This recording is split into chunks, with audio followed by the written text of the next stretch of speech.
আজকে আপনাদের তৈরি করে দেখাবো টকঝাল মিষ্টি আস্ত আমড়ার আচার। এই আচারটি একবার বাড়িতে তৈরি করলে এর স্বাদ সহজে ভুলতেই পারবেন। তৈরি করা যেমনই সহজ, খেতেও তেমনই মজাদার এবং খুব চটজলদি এই আচারটি তৈরি করে ফেলা যায়। এখন যেহেতু আমড়ার সময়, তাই এই আচারটি তৈরি করে সংরক্ষণ করতে পারবেন বছর জুড়ে।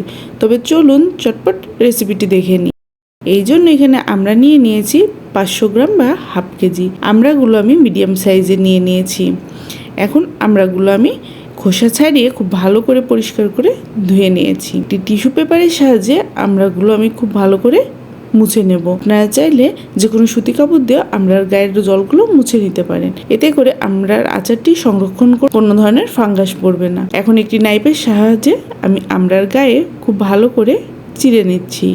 এতে করে মশলাগুলো এবং মিষ্টি ভাবটিও আমড়ার মধ্যে খুব ভালো করে প্রবেশ করবে। এক এক করে সবগুলো আমি কেটে নিচ্ছি। পুরো রেসিপিটি স্কিপ না করে দেখতে থাকবেন। আমি এখানে বিভিন্ন ধরনের টিপস শেয়ার করব, যে টিপসগুলো ফলো করলে আপনাদের আমড়ার আচারেও একদম পারফেক্ট তৈরি হবে। এখন আমড়ার মধ্যে আমি হাফ চামচ লবণ এবং হাফ চামচ হলুদ গুঁড়ো দিয়ে খুব ভালো করে মাখিয়ে নিচ্ছি এবং রেস্টে রেখে দেব 5 থেকে 10 মিনিটের জন্য। এতে করে আমড়ার এক্সট্রা জল অনেকটাই বের হয়ে আসবে। এখন একটি প্যানের মধ্যে হালকা একটু গরম করে নিয়ে দিয়ে নিলাম 5 থেকে 6টি শুকনো মরিচ। ঝাল অনুযায়ী আপনারা শুকনো মরিচ কম বেশি করে নিতে পারেন। আর দিয়ে নিলাম হাফ চামচ পাঁচফোড়ন, খুব ভালো করে টেলে নিয়েছি। ওই একই প্যানে দিয়ে নিলাম 2 থেকে 3 চামচ সরিষার তেল। ফোড়নে দিয়ে নিলাম 2টি শুকনো মরিচ, হাফ চামচ পাঁচফোড়ন, আর দিয়ে নিচ্ছি হাফ চামচের মতো রসুন কুচি। আপনারা চাইলে এখানে রসুন কুচির পরিমাণ আরও বেশি বাড়িয়ে দিতে পারেন। 2 থেকে 3 সেকেন্ড খুব ভালো করে মিডিয়াম টু লো হিটে ভেজে নিয়ে দিয়ে দিচ্ছি আগে থেকে মাখিয়ে রাখা আমড়াগুলো। খুব ভালো করে একটু সময় নিয়ে উল্টিয়ে পাল্টিয়ে আমড়াগুলো খুব ভালো করে ভেজে নেব। এতে করে আমড়ার ভেতরে থাকা জল পরিমাণটা অনেকটাই কমে আসবে। আমড়াগুলো ভেজে নেওয়া হয়ে গেছে। এখন দিয়ে নিলাম 1 কাপ চিনি। মিষ্টি কতটা পরিমাণে রাখতে চান তার উপর নির্ভর করে চিনি পরিমাণটি কম বেশি করে নিতে পারেন। খুব ভালো করে আমড়ার সাথে মিশিয়ে নিয়ে আমি ঢাকনা দিয়ে ঢেকে রান্না করে নেব। যেহেতু আমড়াগুলো একটু শক্ত, এই জন্য এই আচারটি তৈরি করার সময় ঢাকনার ব্যবহার করতে হবে। দিয়ে নিলাম হাফ কাপের মতো তেঁতুলের কাঠ। অবশ্যই আমড়ার আচার তৈরি করার সময় তেঁতুলের কাঠ দিতে হবে। এতে করে আমড়ার আচারের টেস্ট আরও বেশি বেড়ে যায়। দিয়ে নিচ্ছি স্বাদ মতো লবণ, আর দিয়ে নেব হাফ চামচ হলুদ গুঁড়ো, দিয়ে নিচ্ছি হাফ চামচ লাল মরিচের গুঁড়ো।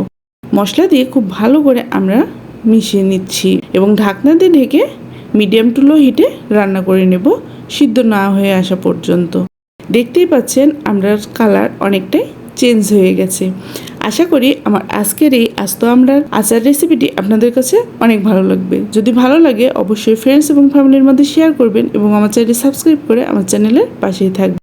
আপনাদের একটি লাইক, একটি কমেন্ট আমাকে নতুন নতুন ভিডিও তৈরি করতে অনেক উৎসাহিত করে। দিয়ে নিলাম এখানে 1/3 কাপ ভিনিগার এবং 2 চামচ আগে থেকে তৈরি করে রাখা আচারের মশলা।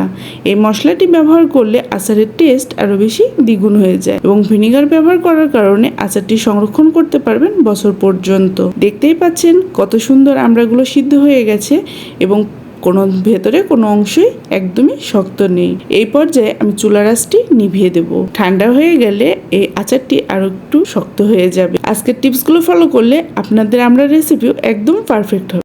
এখন আপনাদের সামনে সার্ভ করে দেখাচ্ছি। কত লোভনীয় আস্তে আস্তে আমড়ার আচার তৈরি হয়ে গেছে।